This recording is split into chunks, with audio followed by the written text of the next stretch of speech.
এই দেখো বন্ধুরা, এটা কি বলো তো, এটা হচ্ছে দেশি মুরগির পাতলা ঝোল করেছি। দেশি মুরগির পাতলা ঝোল করেছি, খুব গরম তো ওই জন্য খুব একটা মানে করিনি, রিচ করিনি। তো আমি এটা কেমনভাবে করেছি অবশ্যই তোমাদেরকে বলবো।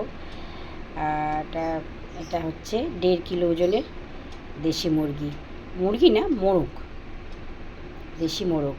তো ওটা পরিষ্কার করে নিয়ে এসেছিলো আমার কর্তামশাই। আমি এটাকে ধুয়ে পরিষ্কার করে নিয়েছি, নিয়ে জল ঝরাতে দিয়েছি ঝুড়ির মধ্যে, যে জলটা ঝরে গেছে।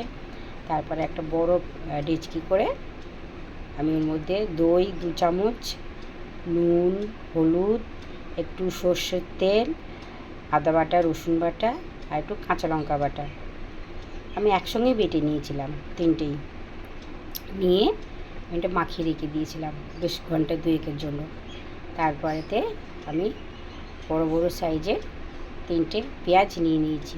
আর আমাদের আলু, মাংসের ঝোল হবে আর আলু হবে না, তো কখনো হতে পারে। আমি 4টে আলু নিয়ে নিয়েছি, নিয়ে 2 ফালি করে ছাল ছাড়িয়ে ধুয়ে 2 ফালি করে কেটে লাল লাল করে ভেজে নিয়েছি।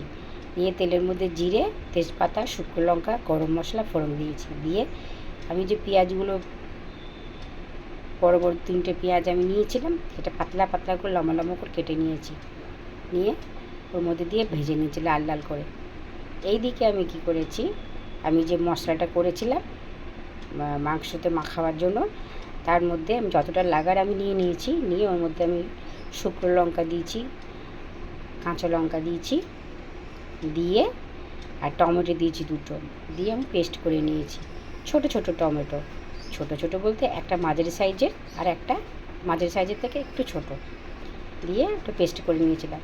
আমার পেঁয়াজটা ভাজা হয়ে গেছে। আমি কি করেছি, মশলাটা দিয়ে জিরে পাউডার, ধনিয়া পাউডার, নুন, হলুদ দিয়ে ভালো করে কষে নিয়েছি। যেই দেখছি কষতে কষতে আমার তেল ছেড়ে দিয়েছে, আমি আবার একটু জল দিয়েছি, দিয়ে আবার কষে নিয়েছি।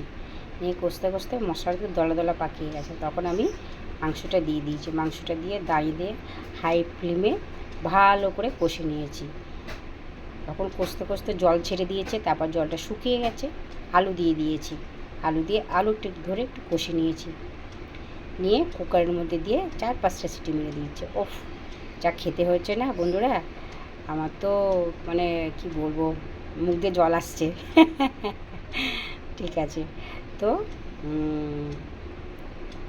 এরকমভাবে রান্না করেছি।